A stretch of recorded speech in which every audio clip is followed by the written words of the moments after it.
ہم ہر شعبے میں ہم بےمان ہیں. کیوں ہیں؟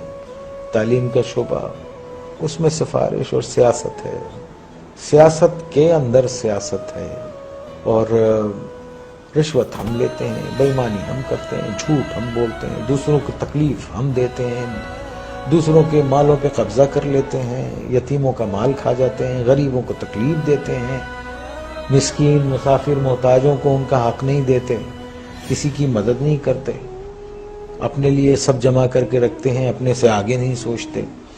تو آپ یہ دیکھیے ایسے معاشرے جو ہیں وہ اگر آپ اتنے برے ہو رہے ہیں جس طرح سے نظر آ رہا ہے آپ کو، تو اگر آپ قرآن شریف پڑھیں تو اس میں جو قومیں اللہ تعالیٰ کی احکامات کو نہیں مانتی اور جو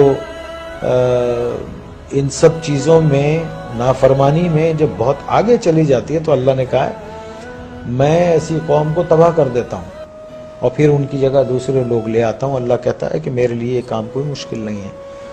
تو جو لکھ پتی ہے وہ کروڑ پتی ہونا چاہتا ہے، جو کروڑ پتی ہے وہ اربوں پتی ہونا چاہتا ہے، جو اربوں پتی ہے وہ اس سے زیادہ پیسے والا ہونا. ایک آدمی جس کی تنخواہ 12,000 روپے مہینہ ہے، اس کے گھر کے اخراجات 80,000 روپے کے ہیں.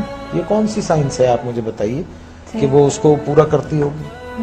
اور یہاں 60% لوگ ایسے ہیں جن کی تنخواہیں اتنی ہیں، لمیٹڈ ہیں، اور ان کے اخراجات جو ہیں.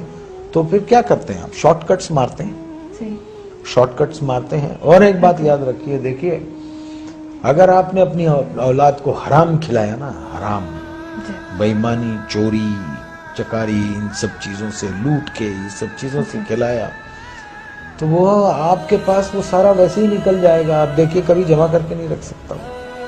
اگر اس کے پاس رہے گا، جمع بھی ہوتا ہے، تو ایک ڈیزاسٹر ہوگا اور سب ختم ہو جائے گا. تو ہم کو ٹھیک ہونا چاہیے. ہم انسان ہیں، جانور نہیں ہیں. ہم کو صحیح ہونا چاہیے. ہم کو اس لیے دنیا میں نہیں بھیجا ہے کہ ہم دوسرے کے حقوق ماریں، چھین لیں لوگوں کو. 1200 روپے 800 روپے کے ایک موبائل کے لیے ایک جان لے لیتے ہیں ہم. کبھی وہ تنہائی میں بیٹھ کے وہ سوچتے نہیں ہوں گے کہ ایک انسان کی زندگی جب وہ پیدا ہوتا ہے تو وہ گوشت کا لوتھڑا ہوتا ہے، پھر وہ انسانی فارم میں آتا ہے، پھر وہ دنیا میں آتا ہے بے سہارا، بے بس. ماں اس کو 9 مہینے پیٹ میں رکھتی ہے، پالتی ہے، پھر وہ گرم سرد کا مقابلہ کرتا ہے اور بڑا ہوتا ہے، چوٹیں لگتی ہیں، دھوپ ہے، بارش ہے، اور پھر ایک آدمی اس کو ایک 500 روپے کے موبائل کے لیے اتنی تک و دو سے پلنے والے بچے کو گولی مار کے چلا جاتا ہے.